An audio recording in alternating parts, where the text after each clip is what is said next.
Atenção!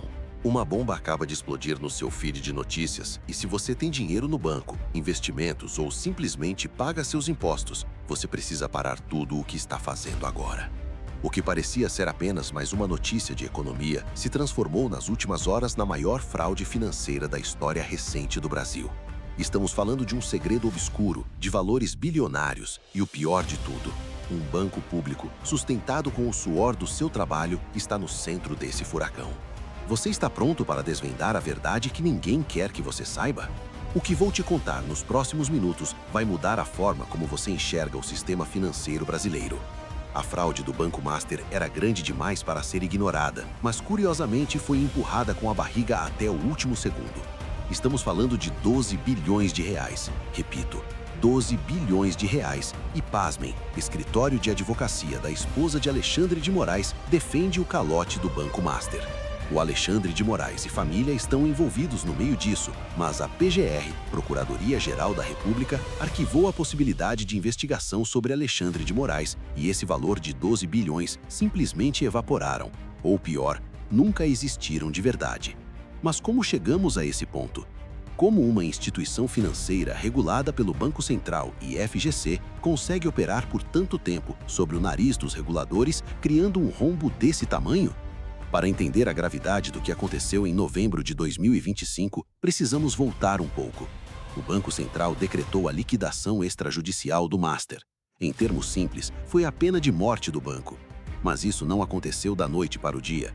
Durante anos, o mercado financeiro viu o Banco Master oferecer taxas de rentabilidade em CDBs que beiravam o inacreditável. Quem nunca viu aquelas ofertas de 130%, 140% até 150% do CDI? Parecia um milagre da multiplicação de dinheiro, mas, como diz o ditado, quando a esmola é demais, o santo desconfia, e deveria ter desconfiado mesmo. O que a Polícia Federal descobriu na Operação Compliance Zero, um nome irônico e perfeito para a situação, é que o banco operava uma máquina de maquiagem contábil. Imagine que você está quebrado, devendo para todo mundo, mas para conseguir mais empréstimos, você inventa que tem mansões, iates e barras de ouro guardadas num cofre. Foi exatamente isso que o Master fez. Eles criaram o que chamamos de ativos fantasmas. Carteiras de crédito podres, que não valiam nada, eram registradas nos balanços como se valessem bilhões. Eles inflavam os números artificialmente para parecerem solventes, saudáveis, e assim atrair mais investidores ingênuos que buscavam alta rentabilidade. A investigação aponta que eles compravam carteiras de empresas duvidosas sem nenhuma verificação real de valor. O objetivo era simples: encher os livros contábeis. É como encher uma loja vazia com caixas de papelão para parecer que o estoque está cheio. E por que o Banco Central demorou tanto para agir?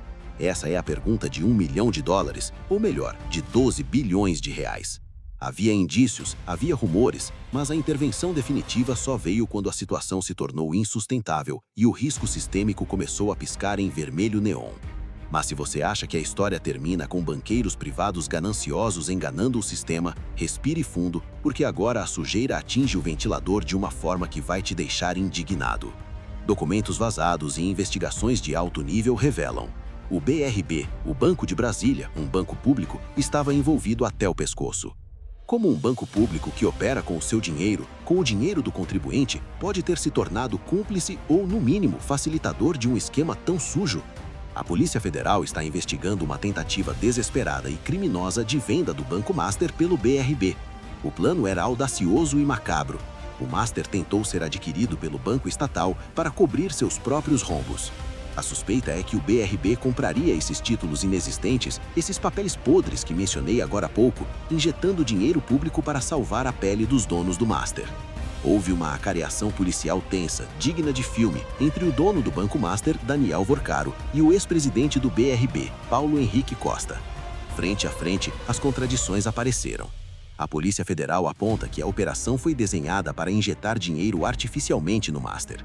Estamos falando de uma engenharia financeira feita para limpar a sujeira privada com a toalha do dinheiro público. E isso não é apenas má gestão, isso é, segundo as linhas de investigação, uma organização criminosa infiltrada nas estruturas de poder. A gravidade disso é imensurável. Fundos de pensões de servidores públicos como o Rio Previdência e a SEDAI aplicaram mais de R$ 1 bilhão no Master. Dinheiro de aposentadoria, dinheiro de saneamento, colocado em um banco que já tinha alertas de fragilidade emitidos por tribunais de contas. Por que insistiram? Porque, mesmo com os avisos, o dinheiro público continuou fluindo para lá. A conexão entre o setor público e essa fraude privada é o coração pulsante deste escândalo. E o enredo fica ainda mais cinematográfico. Não estamos falando apenas de ternos e gravatas em escritórios com ar-condicionado. Estamos falando de fugas desesperadas e conexões com o submundo do crime. Na noite anterior à operação da Polícia Federal, o dono do banco, Daniel Vorcaro, aquele bilionário conhecido por festas luxuosas e uma ascensão meteórica, tentou fugir do país. Imagine a cena. Aeroporto Internacional de Guarulhos, noite de 17 de novembro. Vorcaro está prestes a embarcar para Dubai. Por que Dubai? Porque é um destino conhecido pela dificuldade em acordos de extradição. Ele sabia que a casa tinha caído, mas a Polícia Federal foi mais rápida e o interceptou antes que o avião decolasse. A Justiça decretou a prisão preventiva, citando o risco óbvio de fuga e a gravidade dos crimes, gestão fraudulenta, lavagem de dinheiro e organização criminosa. E quando falamos em lavagem de dinheiro, a coisa fica sinistra. Investigações paralelas e reportagens investigativas ligam o banco a algo muito pior do que fraude bancária. O Banco Central reportou ao Ministério Público indícios de que o Master teria investido em fundos em nome de laranjas. E quem eram esses laranjas? Pessoas e empresas, como postos de gasolina, que já eram investigadas por lavar dinheiro para o PCC, o primeiro comando da capital.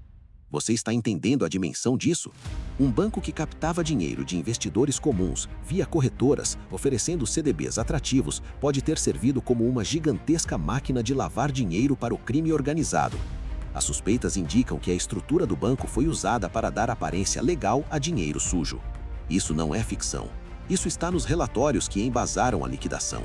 A Polícia Federal está caçando cada centavo, mas a complexidade da fraude é tão grande que até o Fundo Garantidor de Créditos, o FGC, está com dificuldades.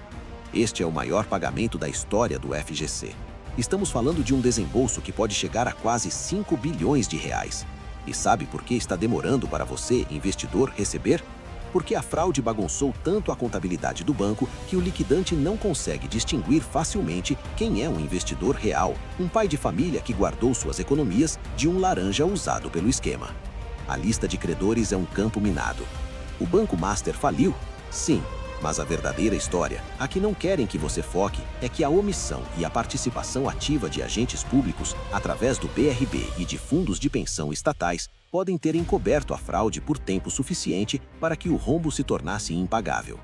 Eles colocaram em risco não só o dinheiro de milhares de investidores pessoa física, mas a confiança em todo o sistema financeiro nacional. Eles sabiam. Os sinais estavam lá.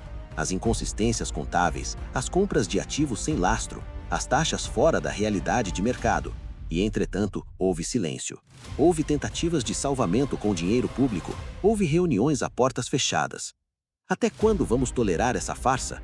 Até quando vamos aceitar que o lucro seja privado, mas o prejuízo, quando a fraude estoura, seja socializado ou pago com a nossa tranquilidade?